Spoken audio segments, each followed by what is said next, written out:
ஐயா என் அப்பா கிட்ட நான் ஒரு விஷயத்த கேட்டுட்டேன், சொல்லிட்டேன், அதனால் அவர் கண்டிப்பாக செய்வார் அப்படின்னு மனுஷனாக படைச்ச அப்பாக்கிட்டே அவ்வளோ நம்பிக்கை உங்களுக்கு.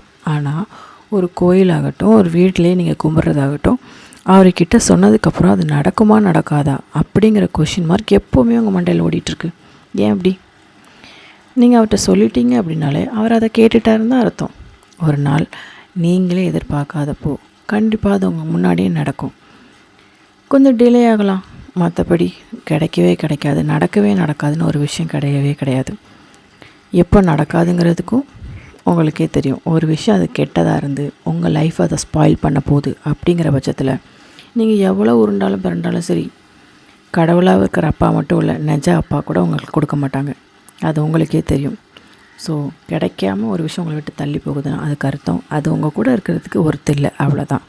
மற்றபடி நீங்கள் கேட்டு அவர் தரமாட்டேன்னு எந்த ஒரு விஷயத்தையும் சொல்ல போகிறதில்ல. என்ன கொஞ்சம் டிலே ஆகி தரலாம். அந்த டிலே தான் உங்களோட பயம். அந்த பயத்தால் என்ன பண்ணிடுறீங்க, அடுத்தவங்க வலைக்குள்ளே விழுந்துடுறீங்க. பரிகாரம் அது இதுன்னு பண்ணி உங்கள் துட்டை விரயம் பண்ணுறது, உங்கள் மனசை விரயம் பண்ணுறது, உங்கள் மூளையை விரயம் பண்ணுறதுன்னு இது எதுவுமே வேண்டாம். நீங்கள் அவர்கிட்ட சொல்லிட்டீங்கல்ல, ஒரு நாள் கண்டிப்பாக நடக்கும். அந்த நம்பிக்கையை மட்டும் இறுக்கமாக பிடிச்சிக்கோங்க.